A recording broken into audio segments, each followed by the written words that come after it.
Hello everyone, my name is Neetu Dalal. Welcome back to my YouTube channel called Edu Classes.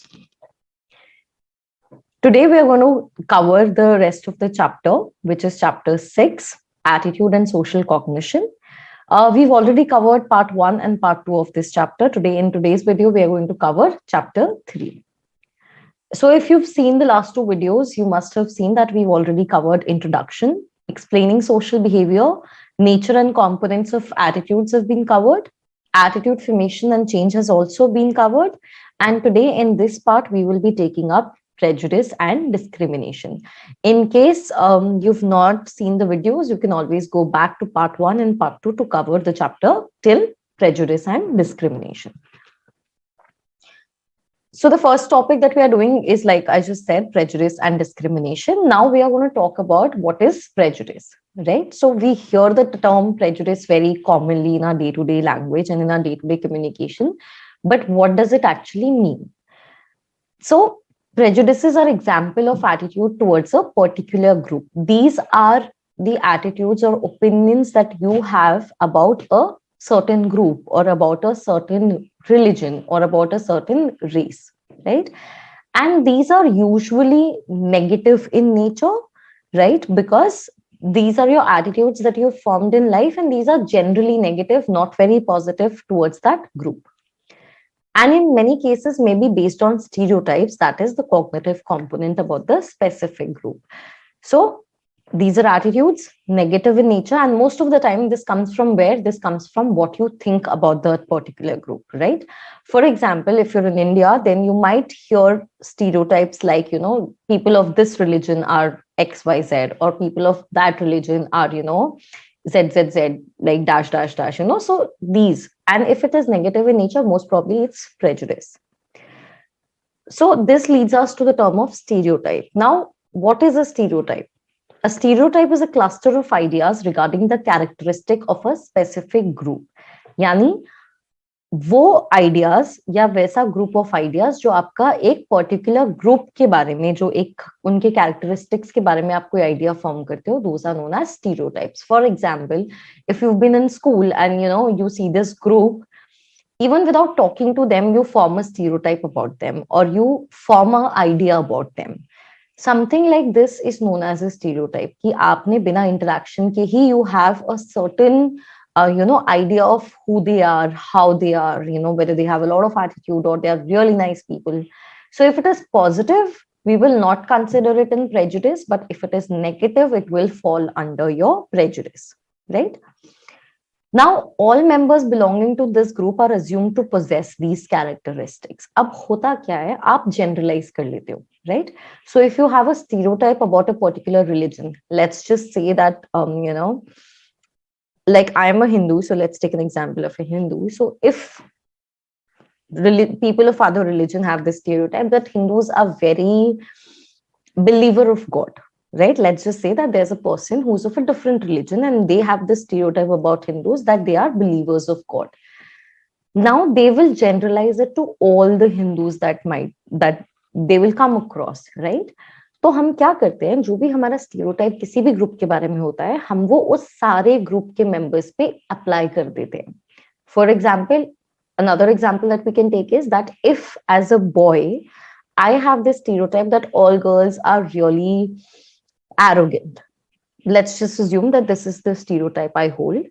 So what I will do is I will generalize this stereotype to every girl that I will meet, right? And this is very common. This happens all the time. So if you consider people from one area, one region, one country, one state to be of a certain type, aap kya karte ho? Every person you meet from that particular area, religion, or state, you try to fit them in a certain box. And this is what stereotype does, right?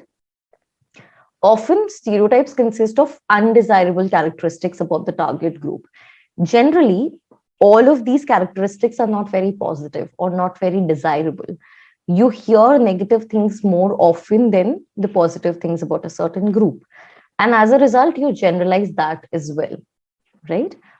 And they lead to negative attitudes or prejudice towards members of specific group. Now, because as people, we are communicating or we are talking more about the negative aspects, they tend to spread more, right? And you tend to generalize it to more people, or to, you know, it kind of spreads like a wildfire, and therefore आप क्या करते हो, आप वही negative stereotype सब पे apply करते जाते हो, and as a result of that prejudice also keeps spreading. Okay, so now we've talked about the cognitive component of prejudice, which is the stereotype, right? Now this is not something which stands alone. ये ऐसे अकेला नहीं होता है आपके behavior में. This is often accompanied by what is known as your affective component. What is affective component? Affective is anything that is to do with your emotion, right? So it can be dislike, or it can be hatred, right? Or it can be anger, any emotion per se. But because we are saying that stereotypes are negative or prejudice are negative in nature, therefore this is accompanied by your negative emotions more. Prejudice may also get translated into discrimination. Now, the prejudice becomes a really big problem when this gets translated, or this gets converted into a discrimination. What is discrimination? Discrimination is the behavioral component. So stereotype is the cognitive component, dislike या hatred या गुस्सा is your affective component, and discrimination is your behavior component. If you understand the sequence of events, it starts from how you think, right? So what you think about a certain group becomes your stereotype. Then how you start feeling up towards them becomes your affective component. Then how you behave towards them becomes discrimination, right? So let's just say that if it's a country which is mostly of one particular religion, and there is a minority of some other religion, right? So as a majority, you can start to hold a certain stereotype about the minority, है ना? कि, for example, that these people are not very hygienic, or these people are too rude, let's say. So if I start to think like that about a particular religion, this thought process will be my stereotype.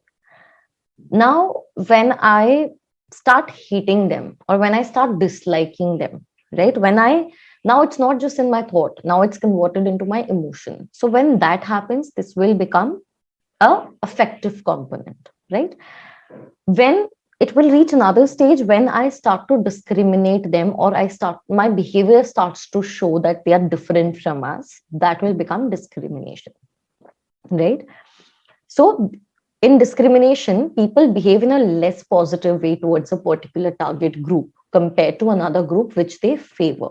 So discrimination will happen because, of course, now there is stereotype, there is hate, there is dislike, and of course, therefore, you will not treat them equally towards yourself. Now, let's even forget about religion, right? This is something which is made by humans. But if you go really back in India, then you will see that there was women were supposed to be considered a second generation or a second grade citizens, right? Or let's forget gender also. If you look at casteism, and if you read books of history, you will see that people of certain castes were not allowed inside the temple, or they were treated differently. Where did it come from? It came from stereotype, thinking that they are not as good as us. Then there came the affective component, which is disliking them or hating them, and then came discrimination. And you will be amazed to know that this still exists in a lot of parts of India, right? So that's how strongly ingrained it gets into your head. So here, in discrimination, you're not treating everybody equally, and you're favoring the one you think who are up to your level or who are superior than you, right?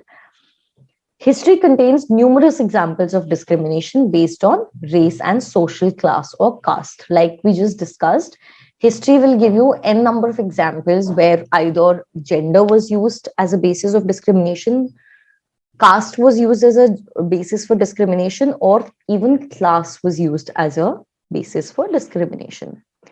The genocide committed by Nazis in Germany against Jewish people is an extreme example of how prejudice can lead to hatred, discrimination, and mass killing of innocent people. So if you are familiar with what happened in Germany, where Hitler ordered the killing of a lot of Jewish people, that is also completely based on discrimination, right? There was no difference that existed between people on physiological or biological level. It was only that Nazis believed that they were better humans than Jewish, right? Or they were a higher race than Jewish. Therefore, this started as a as a stereotype, then came the affective component, and then came the behavioral component. So the sequence is, again, I'm repeating, this is very important. The sequence is first your cognitive component, which is your stereotype, what you think about that group. Second is your affective component, how you feel about that group, whether you like them, you dislike them. Third is how you behave towards that group. This is discrimination. So with this, we move on. Now, prejudice can exist without being shown in the form of discrimination, right? It's not necessary that prejudice will exist only if discrimination exists as well. Prejudice can exist on its own also, right? In the same fashion, discrimination can be shown without prejudice. कई बार ऐसा होता है कि आप you don't like a certain group, but you don't discriminate against them, right? And on the other hand, some opposite is also true, that you discriminate against someone, but it's not necessary that you dislike them, right? But yet both of these go very much hand in hand. Most of the cases, out of, if it is, we are considering out of 100%, then in 70% of the cases you will find कि prejudice or discrimination hand by hand चलता है या फिर साथ साथ होता है. But in rest 30 of the cases, it could be that it's only prejudice or it's only discrimination.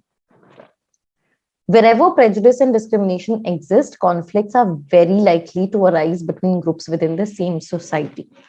जहां पे भी prejudice or discrimination exist करेगा, वहां पे conflict is a given outcome of this prejudice and discrimination. Why? Because there is one group which doesn't like the other group. As a result of that, they will behave in a manner which is not nice, which is not up to the mark. And as a result of this, conflict will come about, right? And this is true for within religion, within country, within states, within caste, within gender, within a family also, right? So this is something which we can generalize. Wherever there is prejudice and discrimination, there will be conflict in that group. In many cases, discriminatory behavior can be curbed by law, but the cognitive and emotional components of prejudice are more difficult to change.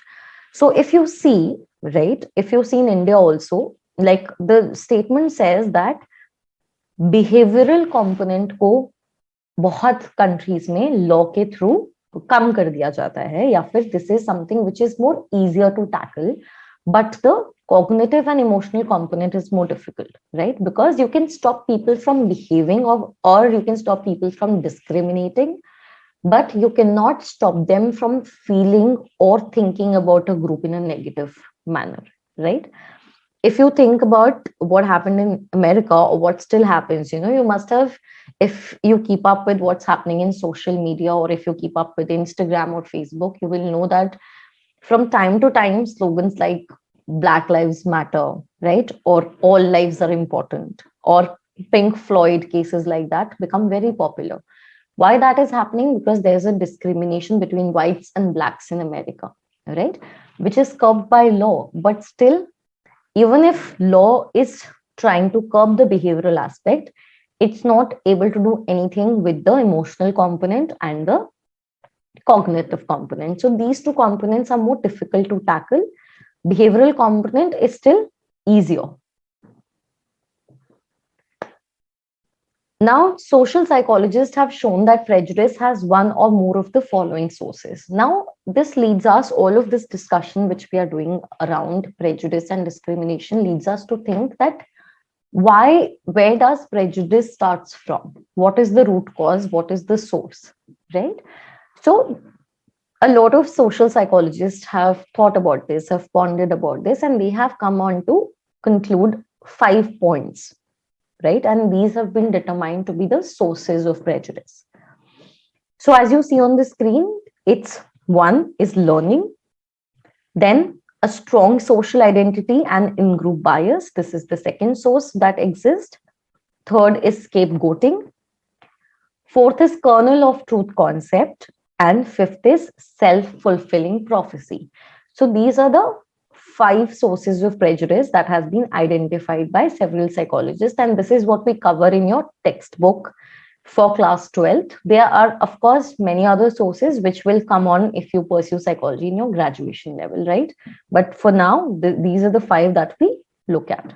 The first source of prejudice is learning, right?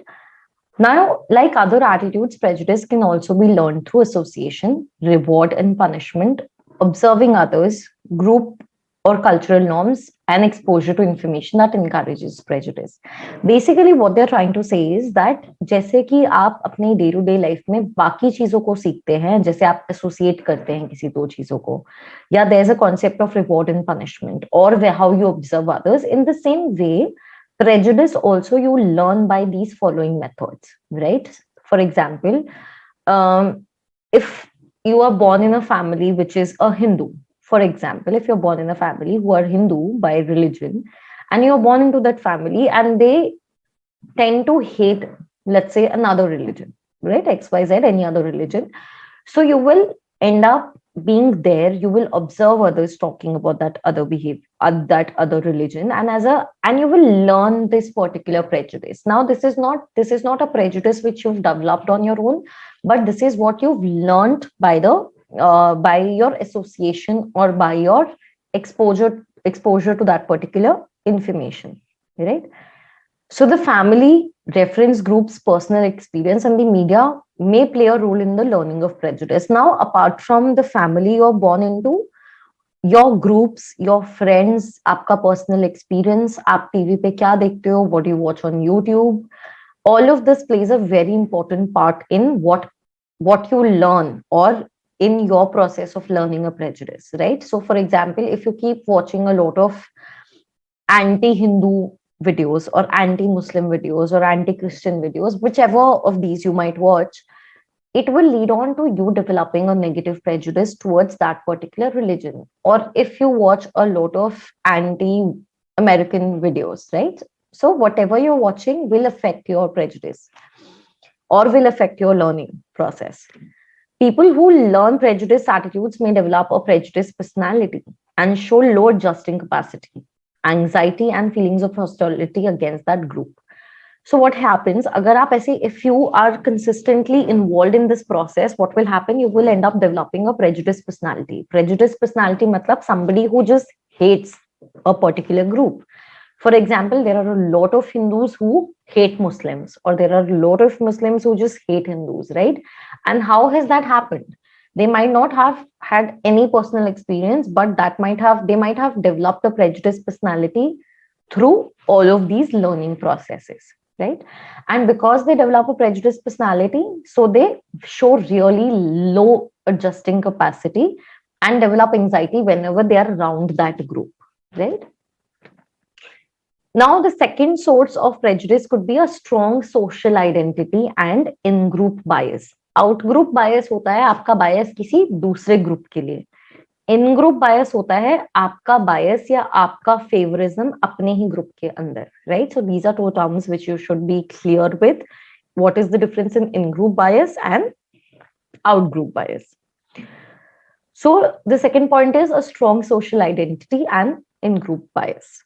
Individuals who have a strong sense of social identity and have a very positive attitude towards their own group boost their attitudes by holding negative attitudes towards other groups. So what this basically says is that individuals जिनका अपना social identity बहुत ज्यादा strong होता है या फिर उनका अपने ग्रुप की तरफ बहुत ज्यादा पॉजिटिव एटीट्यूड होता है, what they do is they keep boosting that attitude and they hold negative attitudes towards other groups. So for example, I had this Rajput friend, right? So he was a Hindu Rajput, and so he had this very strong social identity where he used to feel that, I'm a Rajput and I'm royal blood and I'm this and I'm that, and that is all good. That is all okay. There's no problem with that. But the problem comes when the person starts to hate the other group and on the basis of that boost their attitude, right? So they, what starts happening is that they start to look down on anyone who's not a Rajput, right? So now that's problematic. So somebody who has a very strong social identity and who relates very much to the group they belong to have this tendency where they kind of develop a prejudice against anyone who's not from their group. They like their group so much that anybody who's not a part of that group, they tend to dislike a little, right? So that also becomes a source where you learn prejudice from. Yeah. Third point is the third source of prejudice is scapegoating. This is a phenomena by which the majority group places the blame on a minority outgroup for its own social, economic, or political problems. Scapegoating, if we understand in typical layman language, is basically किसी को बलि का बकरा बना देना, is what is known as scapegoating, right? How you see this in psychology or how this translates into society is that, for example, if you live in a society where 90% of people are, let's say, Hindu and 10% are Muslims, what happens is whenever there is anything which goes wrong in the society, even if it is done by Hindu, people have a tendency to assume that this must be done by Muslims, or vice versa. If you are in Pakistan and something goes wrong, people will, because the minority will be Hindus there, people will have a tendency to blame Hindus, right? Or if you go in a school where there are more boys, the scapegoat will become girls, or the other way around, right? Why this happens and for what all problems they are blamed is that they can be blamed for the social problems, economic problems, or political problems. Social and political, we all understand. How this translates into economic is that if the economy of a country is weak, they tend to blame the immigrants, right? So if you look at the trends of America, and if their economy has gone weak, they kind of blame the immigrants which come to their country, right? So that also is an example of scapegoating. Now, why this happens? Because the minority is too weak or too small in number to defend itself against such accusations. Because वो जो group है वो already minority में है and they are not in such a huge number that they defend themselves. So they become really easy, vulnerable targets for the majority. Scapegoating is a group-based way of expressing frustration. Also, somebody who's strong is able to lend out their frustration by this method. And it often results in negative attitudes or prejudice against the weaker group. So if you are looking at this process where you feel that every time anything goes wrong, this particular religion people are involved, right? How in India, every terrorist attack that happens, we kind of assume that it's done by Pakistanis or it's done by a Muslim man, right? It might not be factual, but that's what we assume. Why? Because this is what we have seen through media, or this is what has happened over the past. So we have developed a negative attitude towards the minority of people of a certain religion within our country. This is a very what do you say, very usual process, but this might not be the correct way of going about this. Why? Because the audience tends to assume that the bad guy is always the minority, right? Which might not be a fact. So this also becomes another source of prejudice for the group or society or country in general.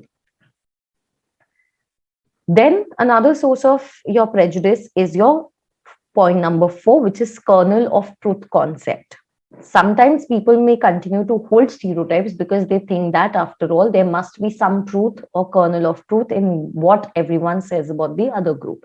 Sometimes, because you've heard something over the years, and even if you see logic that it's not true, sometimes you just believe it's true because you feel that it's been said since so much time, and उसमें कुछ तो सच होगा, right? So for example, if there is a concept which your elders believed in since years, you still believe it thinking कि कुछ ना कुछ तो रहा होगा ना, ऐसे ही तो लोग नहीं बोलते हैं, right? They believed in this for so many years, so there must be something which is true in this. And prejudice also goes on to like this, and this is why we known as kernel of truth concept. Even a few examples are sufficient to support the kernel of truth idea. अब अगर आपके पास ऐसा कोई concept है, right, which you have 99 points to discredit, but even if there is one point to credit it or which goes in the favor, you will believe it, right? And that is what kind of leads towards the kernel of truth concept, right? For example, let's just say that it's the prejudice of me believing that washing my head on a Saturday is misfortunate or would lead to negative consequences. Now, this is something which was held by my generations, right? And I might see every logic to not believe in this today. But if one day I wash my head on a Saturday and something goes wrong, I will start to believe that this was true, right? Because this is, then I'll believe that my elders used to do it for so many years. कुछ तो ठीक रहा होगा, वो ऐसे ही नहीं कहते थे. So this is another source of prejudice which might be there. Next is self-fulfilling prophecy. Self-fulfilling prophecy is, prophecy firstly means भविष्यवाणी, right? जो हम हिंदी में टर्म सुनते हैं, भविष्यवाणी हुई, that is what we call in English prophecy. Self-fulfilling मतलब खुद को फुलफिल करने वाली या खुद को पूरी करने वाली भविष्यवाणी, राइट? इसका मैं एक बहुत अच्छा example firstly I will give you is that if there is a child who is in school and आप बच्चे को बोलो कि यू आर वेरी इंटेलिजेंट, आप कितने अच्छे बच्चे हो और आप बहुत इंटेलिजेंट हो और आप बहुत अच्छे मार्क्स लाओगे, right? If you do this, the child himself or herself will work hard and get marks, है ना?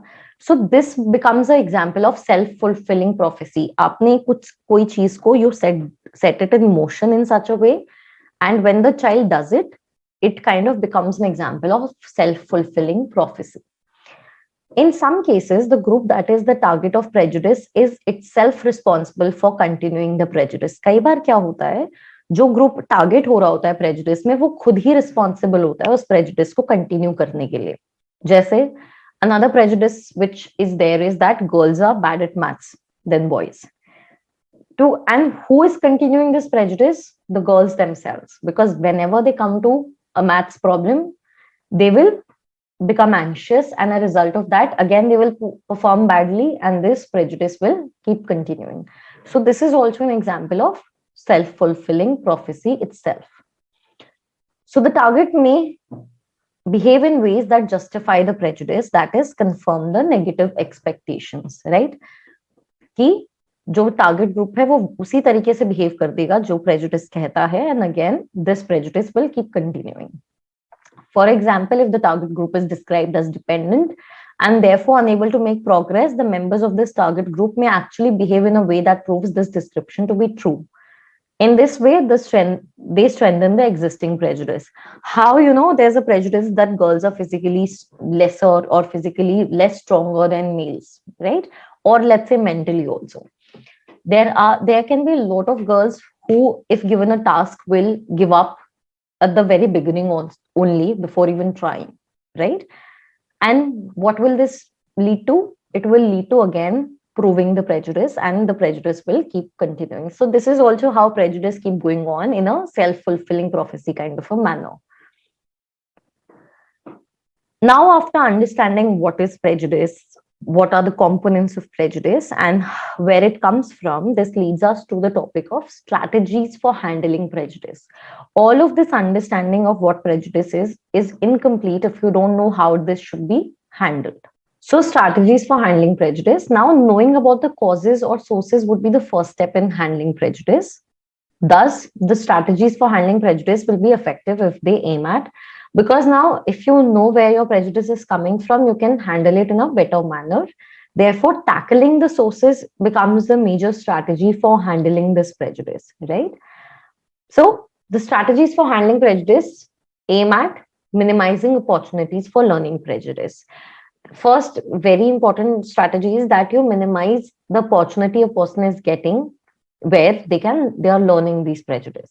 Second, changing such attitudes. You can change these attitudes. That can be one strategy. Third is de-emphasizing a narrow social identity based on in-group.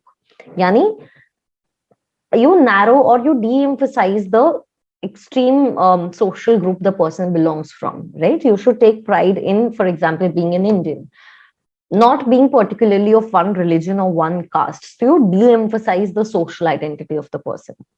Discouraging the tendency towards self-fulfilling prophecy among the victims of prejudice. Yani, you try to kind of discourage the self-fulfilling prophecy that might exist between people of that particular group. So these are some of the strategies that can be used. Now, how can you accomplish these goals, right? So these goals can be accomplished by education and information dissemination. Information dissemination matlab information baantna, right? So for correcting stereotypes related to specific target groups and tackling the problem of a strong in-group bias, आप क्या कर सकते हो? आप educate कर सकते हो लोगों को, या आप information spread कर सकते हो, right? You can make people aware of, what actually exists and what doesn't exist, and this can kind of help you or help the people in kind of tackling the prejudice better. Second thing what you can do is you can increase intergroup contact. जैसे कि for example, if boys hold this prejudice against girls that they are very weak, so you can increase the contact or the interaction that exists between the boys and the girls, and through this they can get to know that no, girls are also equally physiologically strong or mentally strong, and this contact can help them to break the prejudice. Or if there is a prejudice which exists between Hindus and Muslims, then probably if they become friends or they get more in contact, they can get to know that no, these are exactly like how we are, and therefore this can lead to negation of the prejudice. So this interaction or this increasing of the intergroup contact, what this does is it allows for direct communication. अब लोग आप एक दूसरे के contact में आ जाते हैं, and they start communicating, और इससे क्या होता है, दोनों ग्रुप्स के बीच का जो मिसट्रस्ट होता है वो हट जाता है, and they lead to discover what positive qualities in the out group, right? Like me as a Hindu has a lot of Muslim friends, right?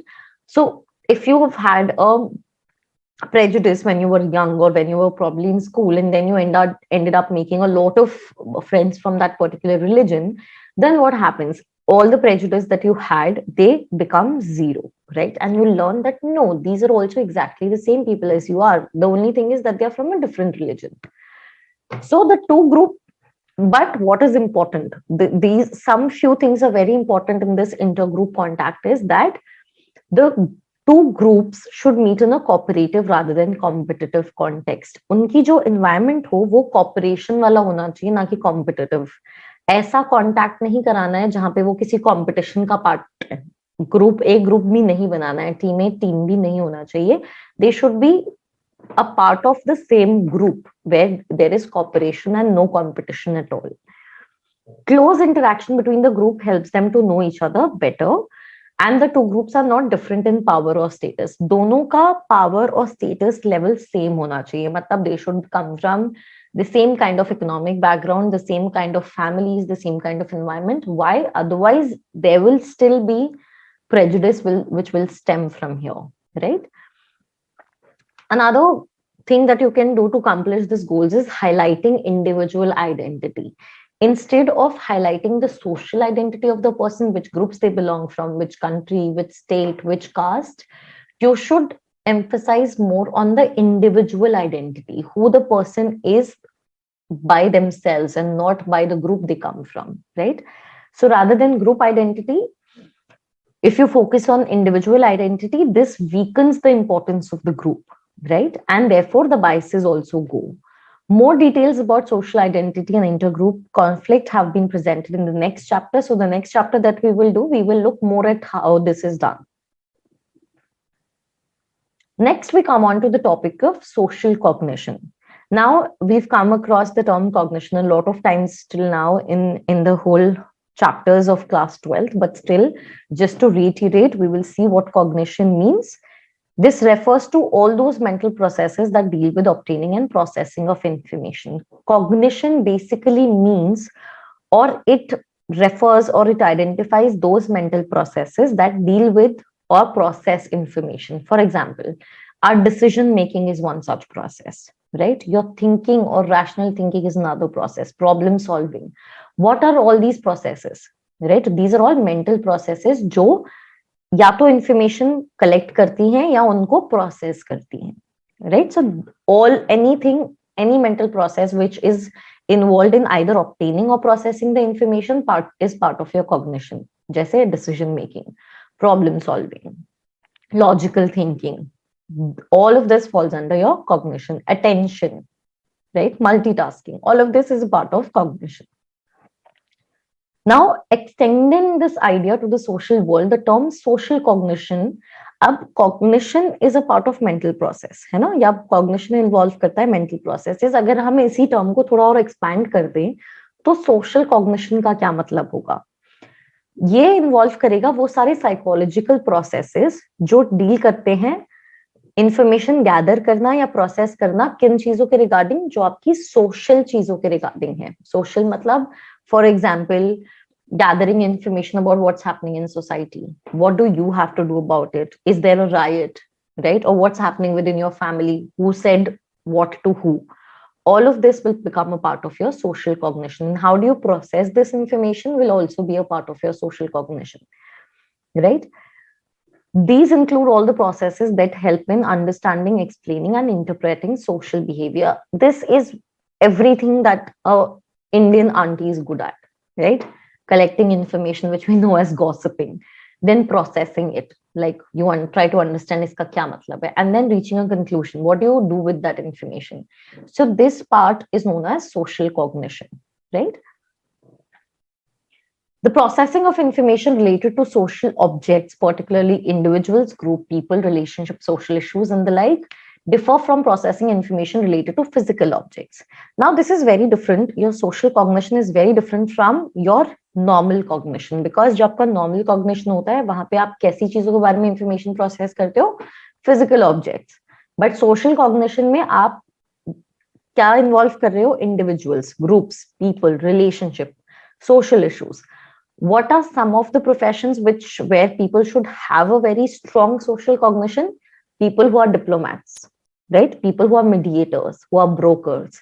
Anybody who's dealing with a lot of people in their day-to-day lives should have a very high social cognition. People as social objects may themselves changes the cognitive process take place. क्यों ये वाला ज्यादा important aspect है than cognition? Because dealing with humans is more tricky than dealing with physical objects. Why? Because sometimes you're doing something and in the whole process, your thinking changes. So somebody who's dealing in such an environment will have to really keep up, right? For instance, a teacher who observes a student in school may draw conclusion about him or her that are quite different from the conclusion drawn by students' mothers who observe them at home. Like this used to be a typical thing that used to happen to me whenever my mom used to go to my PTM. My mom used to say that she's very notorious at home and she's very naughty and she talks a lot. And my teacher used to say that no, she's very studious and she's very quiet, she's very focused. Why this is happening? Because these two people are observing me in two different social contexts. Now, this involves the involvement of social cognition, right? Therefore, people having social cognition higher becomes very important. The students may show a difference in his or her behavior depending on who is watching him or her, right? The teacher or the mother. Social cognition is guided by mental units called schemas. Now, as a child, also, you're very smart. If you're at your home with your dad, your behavior will be different. But अगर आप अपनी mother के साथ हो, तो आपका behavior बहुत अलग हो जाता है, right? So even as a young child, you have the sense of how to behave with who. And all of that is a part of your social cognition. और ये क्या guide करता है? What guides them is your schemas, right? And we will look at what schemas are. Now we come on to the topic of schemas and stereotypes. So a schema is defined as a mental structure that provides a framework, set of rules or guidelines for processing information about any object. These are basically, the guiding blocks which helps us in talking or which helps us in kind of setting a framework for any topic that we think about, right? So for example, if we think of a bird, we know that a bird has wings, a bird has a beak, a bird has two legs. So this kind of becomes the schema, right? So this is a mental structure which gives us a framework for, and it works as a rule or a guideline for processing information about anything that we kind of think in the future, right? So whenever we think of any other bird, we will compare it to this particular schema that we have. So schemas are the basic units stored in our memory and function as shorthand ways of processing information, thus reducing the time and mental effort required in cognition. Where this helps us is that if somebody shows me a picture of a bird and says that, is this a bird? I will compare it to the schema I have in my head, right? I will see whether this has wings, this has a beak, this has feathers, this has two legs. If yes, then I will classify it as a bird. Why having this schema or this blueprint or this structure to compare it to helps us is because it helps us in reducing the time required to reach a decision, right? Now in the case of social cognition, the basic units are social schemas. जैसे अब हम उसकी social उसकी बात करेंगे, तो यहाँ पे जो आपके schemas होंगे वो social schemas कहलाएंगे. Most of the schemas are in the form of categories or classes. जितने भी आपके schemas होते हैं वो या तो कुछ categories में divided होते हैं या classes में divided होते हैं. Schemas that function in the form of categories are called prototypes, which are the entire set of features or qualities that help us to define the object completely. जो categories में divided होते हैं उन्हें हम prototypes कहते हैं. जैसे किसी भी गाड़ी का प्रोटोटाइप, या the prototype of a bird, something you compare it to, right? That is known as a prototype or a typical example of that particular category, right? This is just for the understanding. This is not a very important topic from exam point of view, but this is what builds up on what we will study next.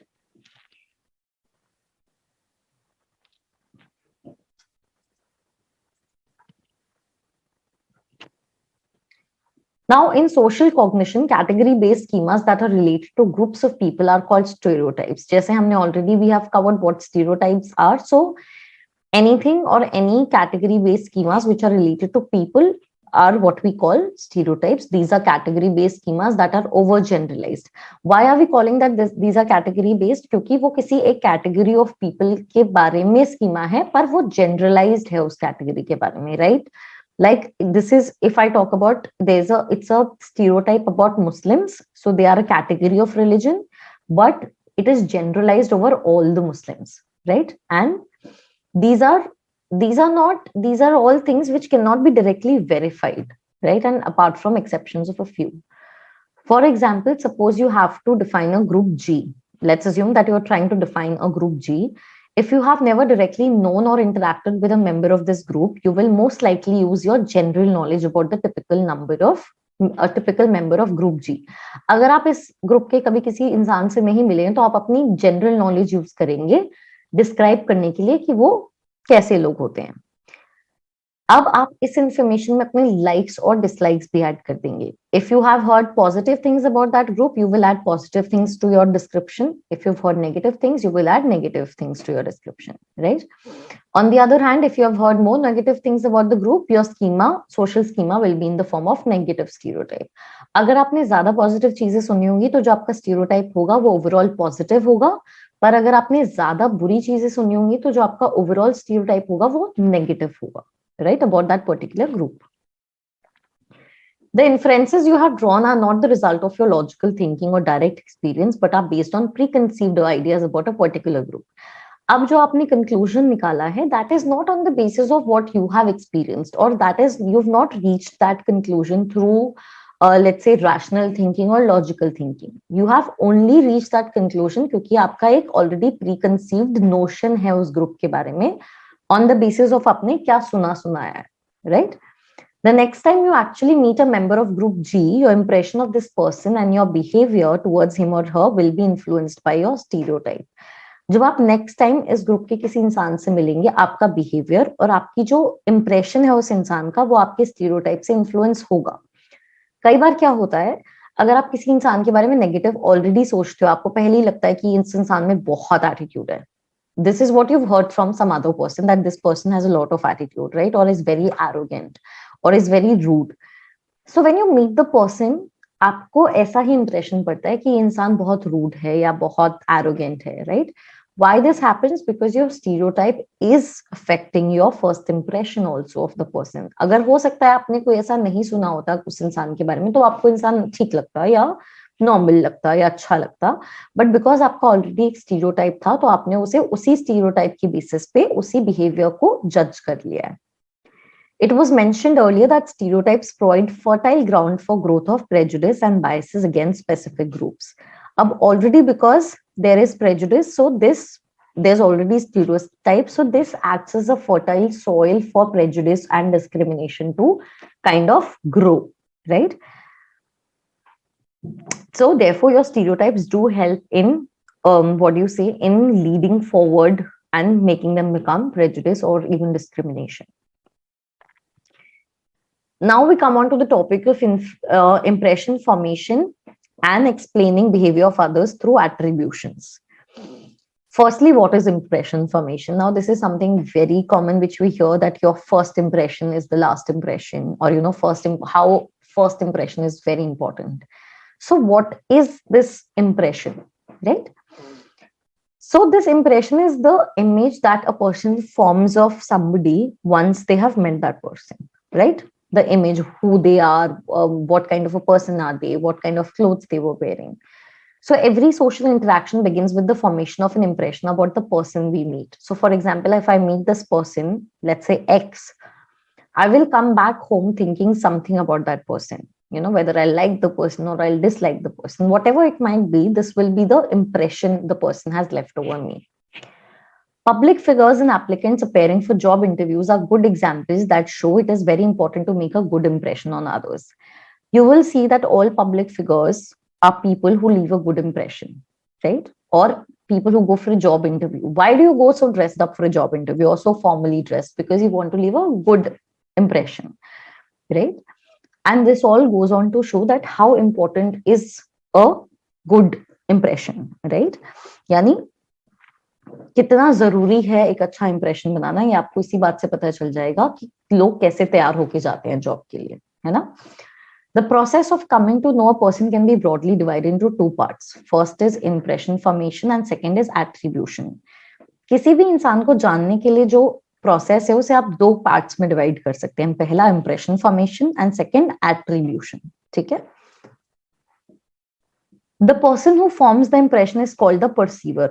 जैसे मैं, for example, let's say मैं एक इंसान से मिलने जा रही हूँ जिसका नाम है, let's say Aryan, right? I'm going to meet this person called Aryan. So I will be forming his impression, right? I will be forming the impression of Aryan. So I will be the perceiver. I am the one who is judging the person or who will have a impression of Aryan. Aryan will leave an impression on me. So I am the perceiver in this situation. The individual about whom the impression is formed is called the target. So इस situation में target कौन है? The target is Aryan. I am the perceiver because I am forming an impression of him, right? The perceiver gathers information or responds to a given information about the qualities of the target, organizes this information and draws inferences about the target.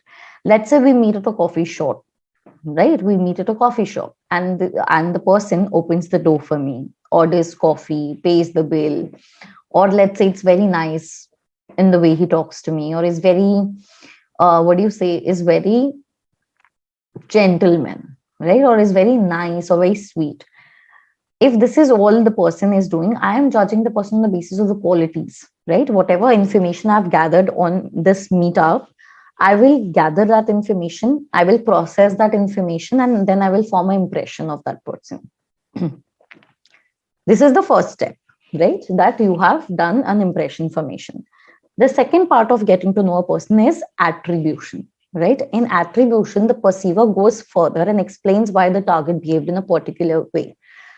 Here you try to find out the reason as to why the person or the target, Aryan in this case, behaved in the manner that he did. If he was very nice to me, I will try to find out why was he so nice, whether if he's a really good person genuinely, or was he trying to be in my good books, or if the person was rude, then why was the person rude? So you're trying to find a reason, or you're trying to attribute a reason to his behavior, right? Often perceivers may form only an impression about the target, but if the situation requires it, they may also make attributions to the target. In a lot of situations, we only just form impression. क्योंकि क्या होता है, आप impression formation करके छोड़ देते हो. But let's say if it is something which is serious or which is important for me, if I'm hiring an employee, I will go to the step of attribution. Or if I'm choosing somebody to get married to, then I will go to the step of attribution, because the matter becomes a little more serious than just meeting somebody on a random day, right? Now, these two processes are also influenced by a few things, right? Your impression formation and attribution are influenced by a few factors. These are what? These are the nature of information available to the perceiver. क्या-क्या information perceiver को मिली? What all could I gather about this target? Social schemas in the perceiver. यानी जो इंसान impression बना रहा है, for example if it is me and I was forming the impression about Aryan, then मेरे stereotypes क्या हैं, मेरे स्कीमास क्या हैं.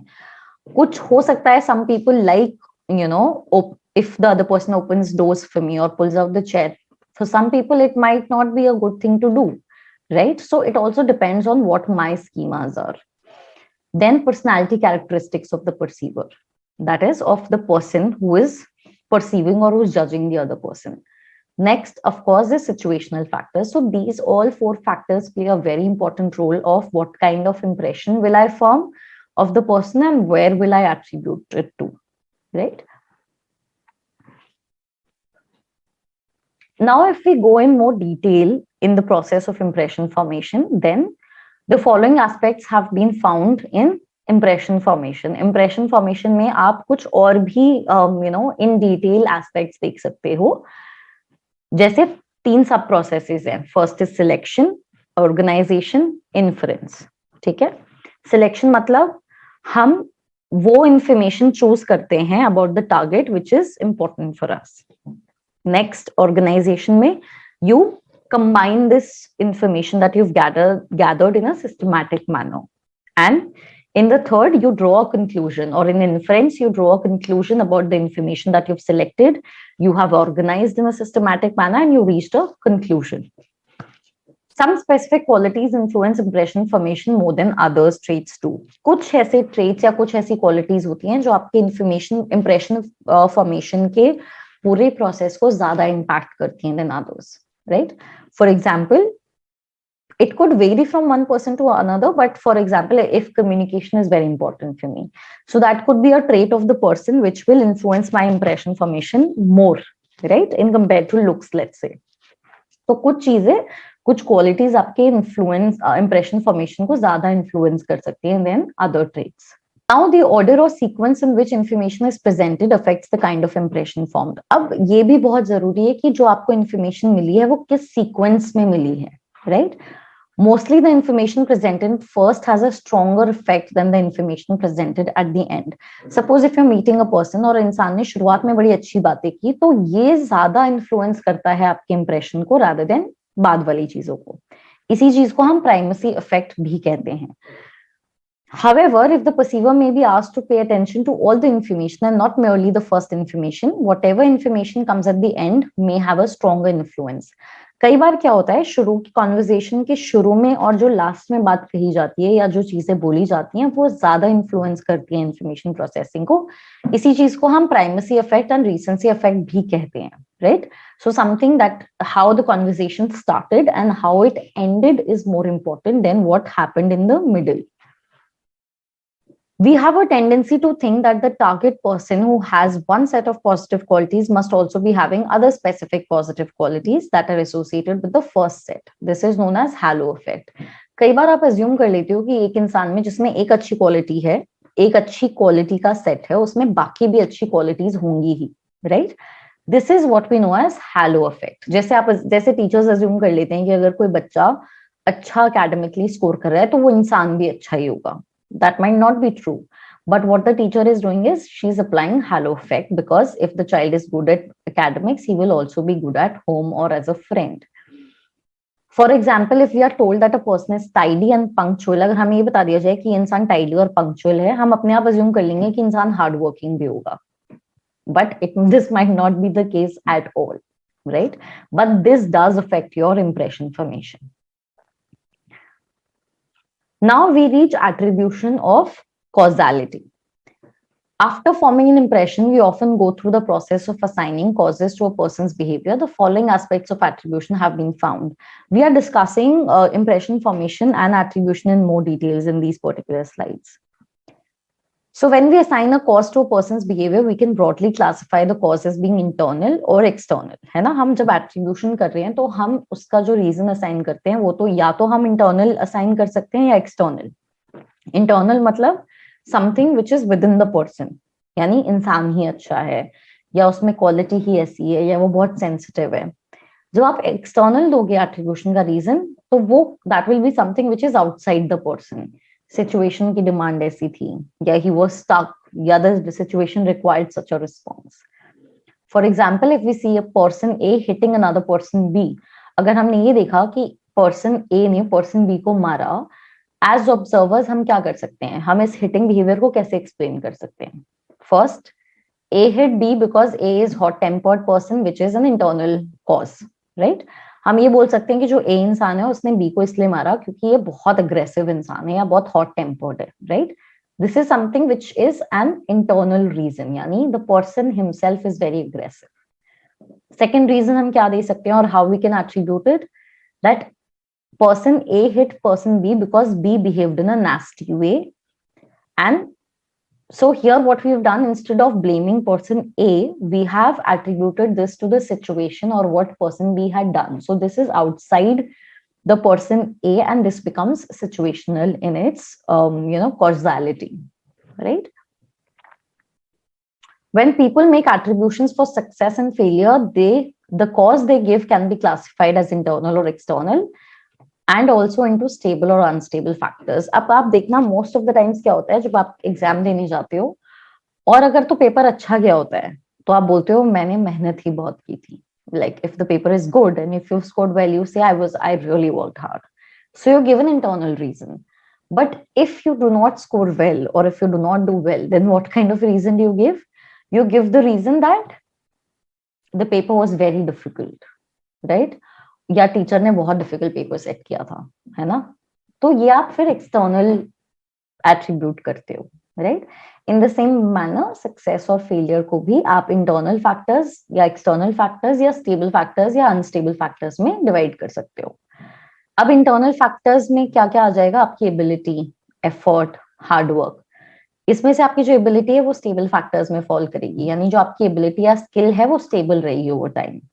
हाँ, जो अनस्टेबल हो सकता है वो हो सकता है आपने कितना एफर्ट डाला या कितना हार्ड वर्क किया. On the other hand, external factor which can stay stable is fate, right?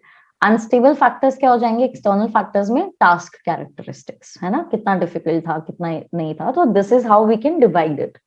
Nothing more to this, only this was a classification which was given by Bernard Wiener, and he said that you can divide it in internal or external or stable and unstable factors. इन्होंने causal factors को इन चार उसमें divide किया.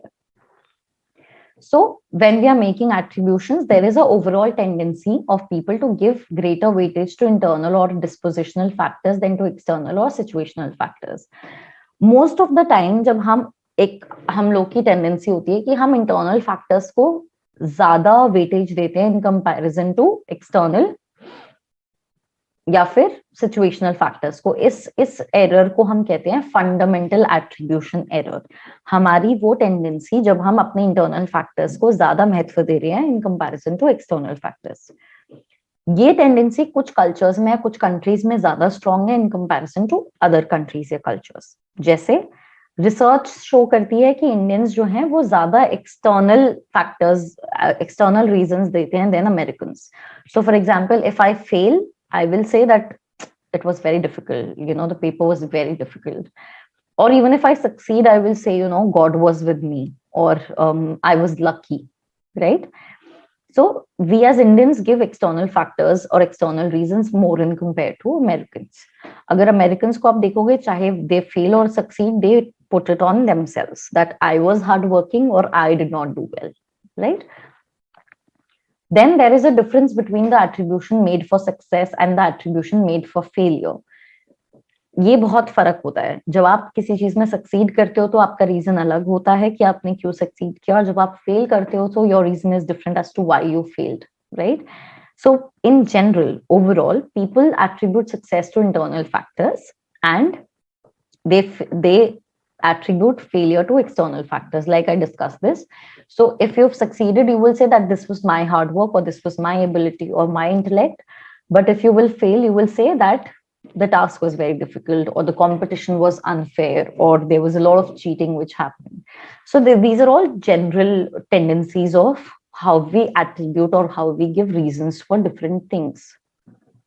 Now, A distinction is also found between the attribution that a person makes for his or her own positive and negative experiences and the attribution made for another person's positive or negative experiences. Now, this is also which is a tendency that आप अपने positive या negative, अरे यार मैंने अपना नाक क्यों छेड़ दिया इसमें? Okay. A distinction is also found between the attribution that a person makes for his or her own positive and negative experiences and the attribution made for another person's positive and negative experiences. This is called actor-observer effect. उस चीज में भी बहुत फर्क होता है. अगर आपका खुद पॉजिटिव या नेगेटिव एक्सपीरियंस है तो आप उसके पीछे का रीजन अलग देते हो, या किसी और के का एक्सपीरियंस है तो आप रीजन अलग देते हो. इस फैक्टर को हम एक्टर ऑब्जर्वर इफेक्ट कहते हैं. For example, if you yourself get good marks in a test, you will attribute it to your own ability or hard work. अगर आपके खुद अच्छे मार्क्स आए टेस्ट में तो आप बोलेंगे कि आपकी एबिलिटी या हार्ड वर्क है ना. आपने यहाँ इंटरनली एट्रीब्यूट किया है. अगर आपके बुरे मार्क्स आए तो आप क्या बोलोगे कि जो पेपर है वो डिफिकल्ट था. यहाँ पे आपने क्या किया, आपने एक्सटर्नल एट्रीब्यूशन किया है. पर ऑन द अदर हैंड, अगर आपके क्लासमेट के गुड मार्क्स आए, अच्छे मार्क्स आए, तो आप क्या बोलोगे कि पेपर बहुत ईजी था, है ना. या उसके गंदे मार्क्स आए तो आप बोलोगे कि वो तो पढ़ता ही नहीं है. So the attribution is opposite. If you are doing something good और something has a good consequence, you will, अपनी बारी में आप अपना पॉजिटिव रीजन देते हो, यानी that is something you have done. और कुछ नेगेटिव होता है तो you say that was situational, but it's the opposite for others. The basic reason for this difference between the actor and observer role is that people want to have a nice image of themselves. ये सब हम करते क्यों हैं? क्योंकि we want to think good about ourselves and we want to hold a good image of ourselves in our own eyes, and that is the reason why we attribute different reasons behind different consequences, right? Now, this brings us to the topic of our behavior in the presence of others, right? Because why is it that we behave differently in one situation and differently in some other situation? So one of the first observation made about social behavior was that performance on specific task is influenced by the mere presence of others. This is called social facilitation. पहला जो एक observation किया गया था, that was that आपका जो performance होता है स्पेसिफिक टास्क पे, वो किसी के प्रेजेंस से ही अफेक्ट हो जाता है ना. उसे हम सोशल फैसिलिटेशन कहते हैं. जैसे Reena is about to participate in a music contest. She is very talented, yet she is feeling very nervous about the event. If you were in Reena's place, would you perform better in front of an audience और when you are alone?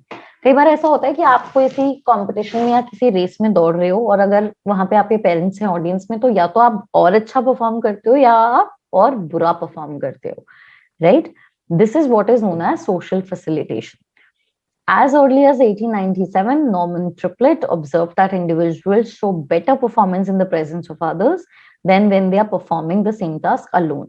जब आप कुछ same task कर रहे हो जो आपको आता है, which you are comfortable with, if there are other people are present, then you do it better in comparison to if you are doing it alone. This is an observation made by Norman Triplett in 1897. For instance, cyclists racing with each other perform better when they cycle alone. जब आप किसी competition में run कर रहे होते हो तब आपकी स्पीड ज्यादा होती है if you are just running alone, right? With time, more details came to be known about this phenomena. With research and with a lot of studies that were done, more information came to light. Better performance in the absence of other is because the person experiences arousal. जब आप किसी और के presence में अच्छा perform करते हो, this is happening because you're aroused, right? Which makes you react in a much better or more intense way, right? The arousal is because the person feels she or he is being evaluated. तो आपको ऐसा लगता है that what you're doing is worth something and somebody is evaluating you, so therefore you kind of perform better, right? The person will be praised if the phenomena is good or criticized if bad. We wish to get praise and avoid criticism, therefore we try to perform well and avoid mistakes. We try to, kind of do better when our parents are watching us doing something in comparison to when we are doing it alone, because we want praise and we want to get a reward, right? The nature of the task to be performed also affect the performance in the presence of others. Now this is again very important. जो nature of the task है वो बहुत important हो जाता है. For example, अगर आपको task easy है तो आप better perform करते हो किसी और की presence में, but अगर task difficult है तो आपकी जो performance है वो और खराब हो जाती है. For example, in the case of a simple or familiar task, the person is more sure of performing well and the eagerness to get praise or reward is stronger. जब आपको पता होता है जो आप कर रहे हो उसमें you hold a mastery, presence of people makes it better for you, right? So if other people are present, you will perform better. But अगर टास्क नया है या ज्यादा कॉम्प्लिकेटेड है तो बाकी लोग जब आपको खड़े होकर देख रहे हैं, that will make you more nervous and आप ज्यादा गलतियां करेंगे. So the fear of criticism or punishment is stronger, and therefore you end up actually doing worse than what you will do if you were doing it alone. If the others present are also performing the same task, this is called a situation of co-action. अगर बाकी लोग आपके साथ कर रहे हैं तो this is what we know as co-action.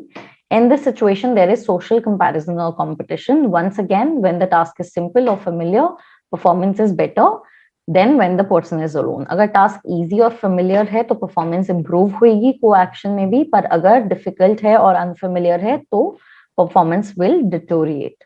Right?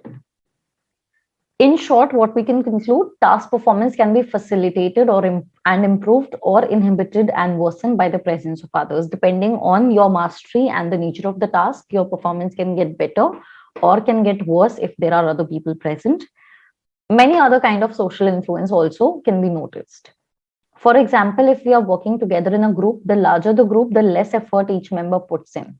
This phenomena is called social loafing based on diffusion of responsibility. This is very common, and why I love this because अगर आप कोई टीम प्रोजेक्ट ले लेते हैं या group project ले लेते हैं, जितना बड़ा ग्रुप होगा उतना कम सब एफर्ट डालते हैं, राइट? और होगा क्या, एक या दो लोग बाद में सारा प्रोजेक्ट बना देते हैं और सबका सिर्फ नाम चिपक जाता है उस प्रोजेक्ट पे, right? This is known as social loafing. जितना बड़ा ग्रुप उतने सबके एफर्ट्स कम, बिकॉज आपको लगता है सारी responsibility, it's not my responsibility, there are 5 other people, right? But if it is a group of 2 people, then both will participate equally and they will actually fulfill their responsibility of the group project. So diffusion of responsibility, which is the basis of social loafing, can also be frequently seen in situations where people are expected to help. जैसे diffusion of responsibility का, if we take another example, suppose आप road से जा रहे हो and you see an accident, right? If you are the only one present there, you are more likely to help the person and call an ambulance. But अगर आप road से जा रहे हो और वहां पे ऑलरेडी 10 लोग खड़े हैं तो आप एफर्ट नहीं लोगे, या it is very less likely that you will actually jump on to help the person. Why? Because you will feel कि वहां ऑलरेडी 10 लोग खड़े हैं और उनकी भी रिस्पॉन्सिबिलिटी है, right? This is what is known as diffusion of responsibility, which means basically responsibility का बट जाना. Then we come on to the topic of pro-social behavior. Throughout the world, doing good to others and being helpful is described as a virtue. All religions teach us that we should help those who are in need. Pro-social behavior is basically that behavior which you do, which is selfless, and you only are doing this to help someone out of need or people who actually need this kind of a help, right? So this behavior is called helping or pro-social behavior. Pro-social behavior is very similar to altruism. Altruism is also something where you help someone without anything in return, right? So some common examples of pro-social behavior are sharing things, cooperating with others, helping during natural calamities, showing sympathy, doing favors to others, and making charitable donations. So अगर आप देखोगे, a lot of times there are people who donate in the NGO or who donate for a lot of causes. They are doing it out of the goodwill of their heart, right? They are not getting anything in return, and this kind of a behavior is what we know as pro-social behavior. Now, pro-social behavior has the following characteristic. Very easy topic, nothing really to get into, only just to understand what it basically means. It must aim to benefit or do good to another person or other person. The aim of pro-social behavior should be कि वो किसी को benefit करे, है ना? या फिर it should be done without expecting anything in return. These are the characteristics of pro-social behavior, that first, it benefits others, It is done without any expectation in return and should be done willingly by the person, not because of any kind of pressure. ऐसा नहीं है कि आपकी कोई ऐसी requirement है या कोई ऐसा criteria है where you are supposed to do it. If that is the case, then it is not pro-social behavior. It has to come without any pressure, or there should be no foundation. Like, it should not be a compulsory thing. You are doing it because you want to do it. That will be a pro-social behavior. And this involves some difficulty or cost to the person giving help, right? So for example, if you're buying groceries for people who are poor, right? So you're spending your money, so it has a cost. So that will be a part of your pro-social behavior. For instance, if a rich person donates a lot of money that is obtained illegally, then this will not be a part of your pro-social behavior. It has to be hard-earned money which they have worked hard to earn, and not something which they've made in black, right?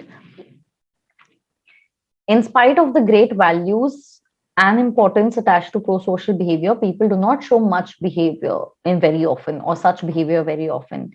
Though we all know that, we should all share, we should all help others, but this is still a behavior which people don't indulge in very commonly. Immediately after the Mumbai blast on 11 July 2006, the community stepped forward to help the blast victims in any way they could.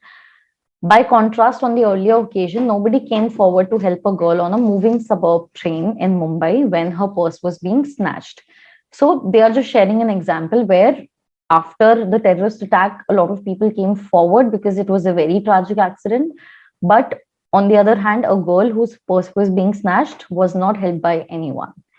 The other passengers did nothing to help, and the girl was thrown out of the train. Even as the girl was lying injured on the railway tracks, people living in the buildings around the area did not come to help her. These examples, we don't even have to read them in the books. We are all aware of examples where something wrong was being done to a person and nobody came forward to help, right? So pro-social behavior, though we all know we all should do, but not many people, or not all of us, step forward. So this leads us to the question that in what situations or in what conditions are people motivated to help someone, right? And research on this topic has brought out several factors which motivate people to help others. What are these factors, right? Now, pro-social behavior is based on an inborn natural tendency in human beings to help other members of their own species. The inborn tendency facilitates survival of the species. क्या factors हैं जो determine करते हैं कि कोई किसी की help करेगा या नहीं? पहला फैक्टर तो है इनबॉर्न नेचुरल टेंडेंसी, कि इंसान में खुद में वो इंस्टिंक्ट है या वो एक टेंडेंसी है जहां वो हेल्प करना चाहता है. Second, this is influenced by learning. What have you learned growing up? What your parents used to do? What was being taught in the family, right? जो ऐसे environment में born and brought up होते हैं जहाँ पे parents set करते हैं ऐसे examples where they help others, children are very much likely to help and engage in the behavior of pro-social, right? Third is cultural factors. Some cultures or some countries promote pro-social behavior. If you go to Japanese culture, or if you go to collectivistic cultures, people are generally more helpful towards others. And on the other hand, in some cultures, people are not helpful. So if you're in a culture where pro-social behavior exists, you yourself will be more likely to engage in pro-social behavior. Then pro-social behavior is expressed when the situation activates certain social norms that requires helping others. कुछ pro-social behavior कोई ऐसी भी situations में होता है जहाँ पे कोई ऐसे norm arise हो जाते हैं where you are expected to help others. जैसे the norm of social responsibility, right? किसी कोई भी अगर need में है तो we feel that we should help them. The norm of reciprocity. अगर किसी ने आपकी पहले help की हुई थी and now the person requires help, तो आपको एक अंदर से ही वो हो जाता है that no, this person has helped me earlier, so I should reciprocate this. The norm of equity, right? So whenever you feel that it is fair to help this person, you try to help that person. Whenever you think it's fair, you're not helping because in the person in every situation, you're only helping them when you think it's the fair thing to do, right? So for example, if somebody has lost all their belongings in a flood, you feel, that the person deserves this, or it is fair, or the person needs this, then you help the person. Now, pro-social behavior is also affected by the expected reaction of the person who is being helped. This is very important. Sometimes if you feel that the person you're trying to help will not respond positively, a lot of times you don't help because you fear the reaction the person will give, right? So this is again becomes very important. The second thing is that pro-social behavior is more likely to be shown by individuals who are empathetic in nature. So somebody who's more sensitive will be more likely to help other people in comparison to somebody who's not empathetic. Like Mother Teresa, you know, she was somebody who was considered to be really empathetic, and she served, or she gave her life in serving people who needed her help, right? So somebody who's very sensitive, who's very empathetic, will do more pro-social behavior than others. Now, pro-social behavior can also be reduced by some factors. So what are those factors? जैसे आपका mood खराब है, bad mood, you're busy with your own problems, or you feel that the person who needs help is themselves responsible for their tragic state, right? All of this does does impact whether you will do pro-social behavior or not. Now, also, if somebody has met an accident, so if there are many bystanders, or if there are a lot of people who could offer help, then your pro-social behavior will reduce. So this is the effect of what we say diffusion of responsibility or bystanders effect, right? So bystander effect is where you're not doing anything because there are many other people standing there, and the reason behind this is again diffusion of responsibility.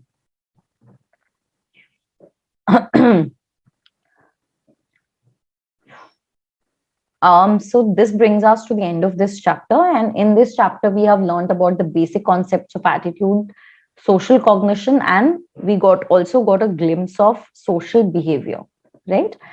In the next chapter we will read more about the influence of groups on the individual. So if I'm to sum up this chapter, then we've covered quite important topics like attitude change, prejudice and discrimination, and also what are some of the factors which either promote these or reduce these, right?